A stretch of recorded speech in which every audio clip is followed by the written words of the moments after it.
मानास हाग्रामानि हाकुवा दैमानिफ्राय बिष्णुपुरसिम सलार फेन्सिंआ खामानि होआखै। चिरां जिल्लानि बिजनी महकुमा बेन्दोंआव थानाय मानास हाग्रामानि हाकुवा दैमानिफ्राय बिष्णुपुरसिम हाग्रानि मैदेरखौ होबथानो थाखाय सोरखारा 2 कौटि रां खरसा खालामनानै बानायनाय सलार फेन्सिंआ आथिखालाव जेबो खामानि होआखै। जायनि जाहोनाव हाग्रानि मैदेरफोरा गामि ओनसोलाव फैनानै गोबां धोन खहा खालामलांनायनि अनगायैबो गोबां सुबुंनि जिउ फोजोबलांबाय। बे बिथिङाव हाग्रा बिफाना गोबां मावनांगौ दं। बेखायनो बिजनी ओनसोलनि रायजो राजाफोरा आथिखालाव बायलांनाय सलार फेन्सिंफोरखौ फाहामनो एबा फसंफिननो थाखाय सोरखारखौ खावलायदों।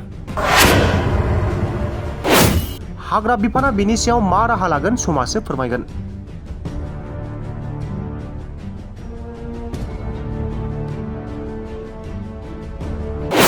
मानास हाग्रामानि हाकुवा दैमानिफ्राय बिष्णुपुरसिम सलार फेन्सिंआ खामानि होआखै। चिरां जिल्लानि बिजनी महकुमा बेन्दोंआव थानाय मानास हाग्रामानि हाकुवा दैमानिफ्राय बिष्णुपुरसिम हाग्रानि मैदेरखौ होबथानो थाखाय सोरखारा 2 कौटि रां खरसा खालामनानै बानायनाय सलार फेन्सिंआ आथिखालाव जेबो खामानि होआखै। जायनि जाहोनाव हाग्रानि मैदेरफोरा गामि ओनसोलाव फैनानै गोबां धोन खहा खालामलांनायनि अनगायैबो गोबां सुबुंनि जिउ फोजोबलांबाय। बे बिथिङाव हाग्रा बिफाना गोबां मावनांगौ दं। बेखायनो बिजनी ओनसोलनि रायजो राजाफोरा आथिखालाव बायलांनाय सलार फेन्सिंफोरखौ फाहामनो एबा फसंफिननो थाखाय सोरखारखौ खावलायदों। हाग्रा बिफाना बेनि सायाव मा राहा लागोन समासो फोरमायगोन।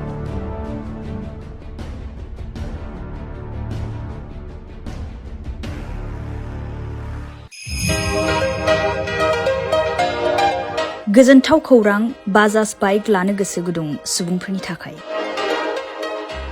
क'क्राझार नोगोराव थानाय दावहारु अट' एजेन्सिया फैगौ 16, 17, 18 आरो 19 नभेम्बरसिम दिवाली धामाका अफार्स आरो लोगोसे मेगा लन काम एक्सचेन्ज मेला होगासिनो दं। दावहारु अट' एजेन्सियाव बायगिरि बिथांमोना ल'एस्ट डाउन पेमेन्ट होनानै बाइक लानो हागोन आरो एक्सचेन्जनि खाबुआबो एभेलेबेल जागोन।